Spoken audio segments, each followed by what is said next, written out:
Hi everyone, it's Alex here from Revolution Yacht Experience for another Axopar how-to video. Come with me and we will go through the motions from bow to stern and have a look at every part of this boat in its entirety. To get started, let's get the power organized. On a 29 Axopar, they have moved the main battery power switches to the port side underneath the dash here. So if we come down here, we'll see these very familiar sliding switches that all the Axopars have had for the last few years. So bow thruster on, service bank on, port and starboard start on. You'll see them flash for a little bit, indicating that they are in the activity of engaging, and once they go solid, that means that they are now engaged. Okay, so now that we have power, let's get outside and we'll start at the bow and we're going to work our way through and we're going to touch on every aspect of this boat on a technical level. Okay, so up here on the bow, let's just start with the anchor and we'll move our way back. So to get to the components that control the anchor, what we've got to do is lift this hatch up. You'll notice there's a cup holder here on this side in this cushion when it's installed, and then in through this hole here, there's actually a little latch. So we twist that and then we can pull it up and then we can access all the stuff here inside. You'll see here that there's a remote control. So this is for the windlass. Earlier we just turned on all the power. So for this whole system to work, you need to make sure the heavy bow aux battery switch is in the on position. We just come here and we can control it up and down. I'm going to put that aside for now and I'm going to show you how to release all the safety equipment. So this here is your safety lanyard. You disconnect this from the chain.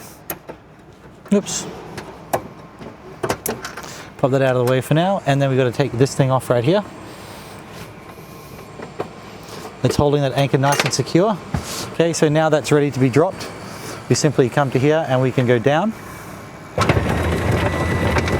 And away it goes. So you go down to where you need to go to, and then back up again when you're done. Okay, a little bit of information on bringing it up. When you get to near the top, try to bring it up in little slow spurts as opposed to bringing it up full speed up and over the roller. Bring it up nice and slow and try not to damage your equipment on the way up. So putting it all back in its safe position is really just a reverse operation of undoing it. So I'm going to go through that, put it back how it was, and we'll move through to the next thing. That's really all that's in here apart from that remote control. So as you bring it in, it'll land into this locker. And that's really all that's in here. You may be able to use it for additional storage as well, but I wouldn't really recommend it if you're bringing your anchor in and out a lot, because your rope and chain may get caught up in whatever it is you're stowing. So try to keep it reserved just for your anchor locker. There's some other lockers we're going to show you. Okay guys, let's pop open a few of these lockers and take a look inside. First of all, we have this forward locker, and this is a great spot to put things like extra fenders or luggage and stuff like that. We'll see that we have our shore power cord connected here, right? So you can see that we are indeed connected to the dock as that is lit up. Even with this disconnected, like so, you'll see that that still lights up. So that just indicates that you're plugged into the shore power. So before you even plug it into the boat and you're interested to know whether or not this is live, that does indicate that you are for sure plugged into the shore power and it is a live connection. It has a locking collar as well. I always recommend giving it a bit of a jiggle, putting that locking collar closed and making sure that it is all happy. Moving along here to the right, what we have is all the main AC breakers.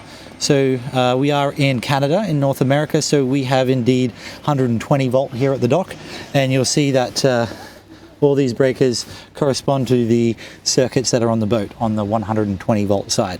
So this main breaker is basically for everything. You turn that one off, nothing has power, right? So that'll be the main one for the 30 amps. You've got two little lights here. The one on the left, if that's lit up, that's a problem. It means reverse polarity. Essentially, your neutral and your hot wires are reversed. That's what that's detecting. It means you probably have a problem at the dock, and you should definitely get in contact with the marina people and let them know that. And then to the right, you have a power on light. So that is an indication that you are plugged into shore power, so that's a good sign. This RCD, that stands for residual current device. The purpose of this thing is safety.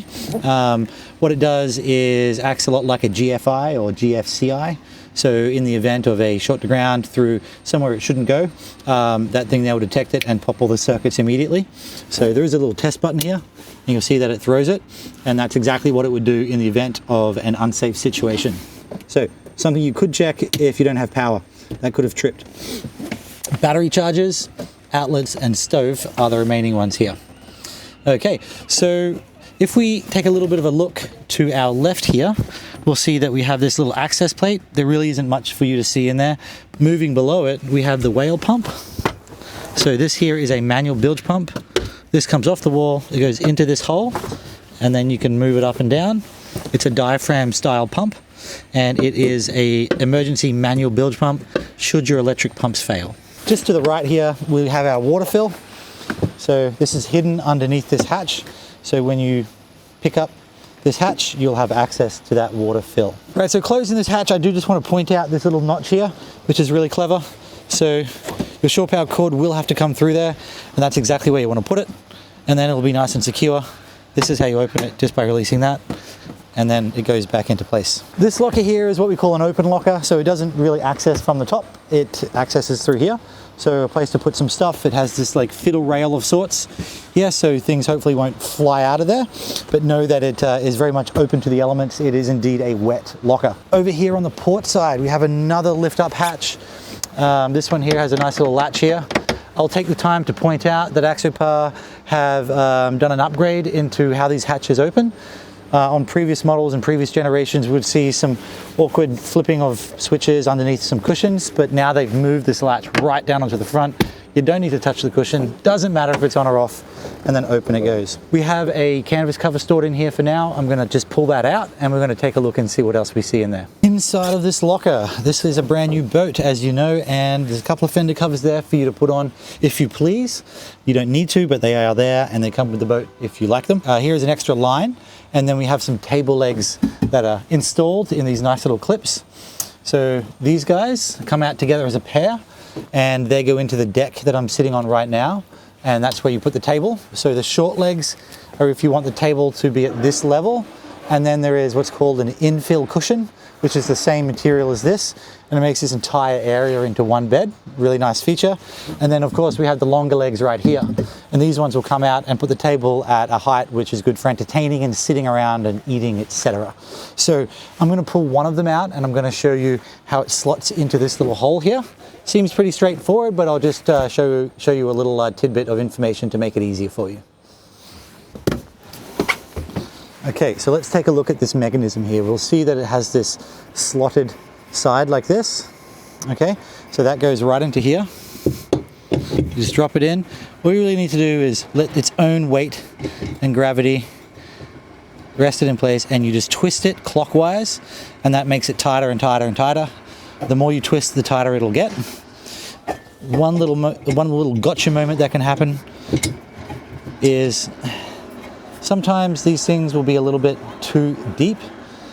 So if for whatever reason it's like this and you don't immediately notice it, you'll try to put it in and it just will not work, because it's just not like far enough down, like the thing will never really engage.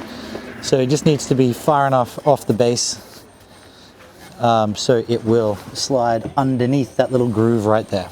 Okay, simple as that.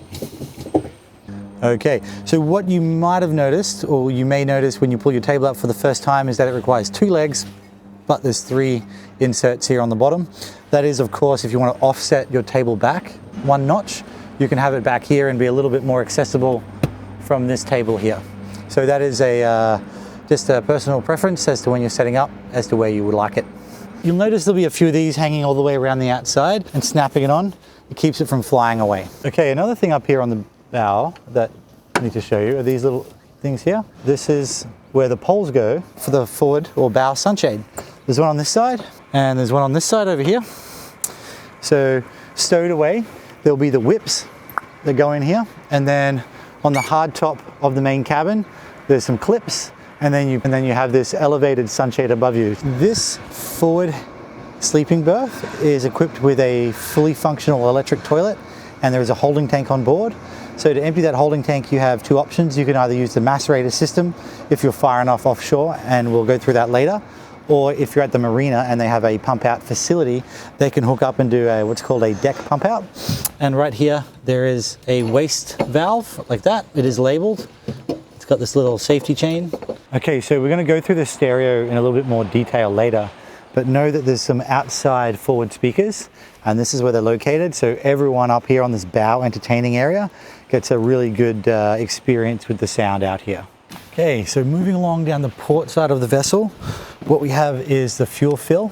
So here on the starboard side, it's very easy to open. You just put your fingers in there, open it up. Has an international sign for gasoline on there. So this is a gas boat, so gasoline only. Nice easy step here for getting in and out, back onto the dock. And then above me, we have the sunroof feature and the roof racks. I'm going to jump up here using the step, and I'm going to talk about this. So what we have is these two roof racks here, which are really great for strapping stuff down to. They have a nice rubberized, non-slip, grippy surface on them. And then underneath it, you'll see there's a canvas cover here. Now this canvas cover's job is to protect the sunroof underneath it. So you'll see this surface here. If you are not intending on opening this, I would definitely recommend just leaving this canvas cover on all the time. But if you are on a nice, beautiful sunny day, kind of like today, and you wanted to potentially open and close it while you're underway, take this off at the dock when the boat's nice and steady and still, stow it in the cabin somewhere, and then make sure you put it back on at the end of each day. All right, so moving back here, we have the horn. So you hit the button, that horn sounds, it's pretty loud. Behind that you have the mast. This mast can be removed and put down if you need to for various reasons. And then you'll see you have some antennas for VHF and AIS. And then you also have this Marine Coast spotlight. Right now it's facing backwards, but it spins around 360. So it pans and it also tilts, so it'll go up and down as well using the remote control inside. It also has the ability to do an SOS mode as well. Right up top there is actually the all-round white light. So you use that when you're steaming or anchoring. If you're anchoring, then that will be the only navigation light on the boat. And if you're steaming, then that one will be on, and your port and starboard red and green lights will also be on when you are underway. Okay guys, welcome to the aft deck. So we are on an aft cabin model. So that means you have this nice big bed here to lay on, and there is a full cabin for sleeping underneath here. However, this is just an option of how to get a 29XC. There's also a bench model variety as well, and a few other options like that. But we're going to focus on this aft cabin model for now and show you all the cool features back here. This entire cushion isn't just a place to lie down, it is also the top of the cabin, and there's also access into the cabin from this top area. It's pretty slick, check this out. Okay, so under here, there's a little push button. You can hit it, and then this entire thing will lift up. And look at that access into this space. Isn't that amazing? So either traversing in and out, like human being getting in and out, or just simply a really fast way to stow all your luggage when you get to the dock. Everyone knows what it's like when you rock up with all these carts full of gear and you're trying to get it in and out of the boat. All right, so we've got some nice cup holders here on either side for each person. Looking up, we have some aft speakers now, so no matter where you are outside, whether it's aft deck, foredeck, know that you're going to have music and sound everywhere. This is a nice bolster here as well to lay your head on, so super great area to chill out.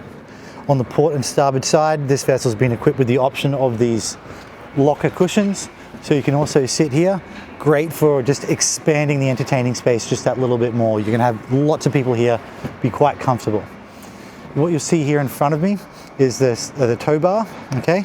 So the loop comes through here and looks on there, and then that is for tow sports.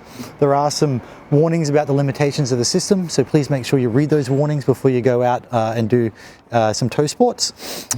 Okay, so I'm now on the port quarter. We're looking aft. We have this lovely swim ladder. This is an option, and you'll see how easy that is to undo and pull down into the water. Like all reboarding ladders and all reboarding devices, they should be accessible from the water. This one is no exception.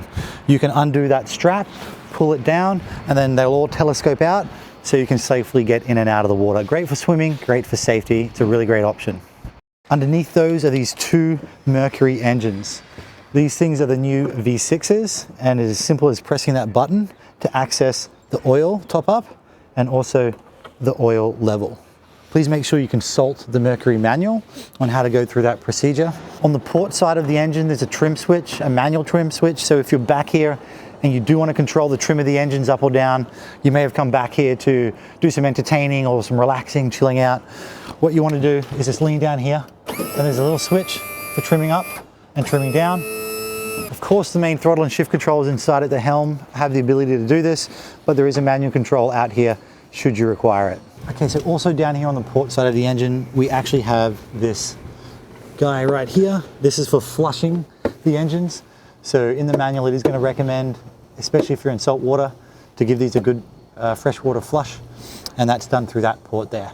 There's a lot more about it in the manual, but you just unscrew it, stick the hose in, turn the hose on, let it run for a few minutes, turn the hose off, put it all back together again. Okay, so here we are on the starboard side, starboard quarter in boatman's terms. We have this very easy to use latch here, just like up on the bow. And you'll notice a few things. One of these guys. So for ropes, you can hang your rope on there and just do that. I like to give it a wrap around there.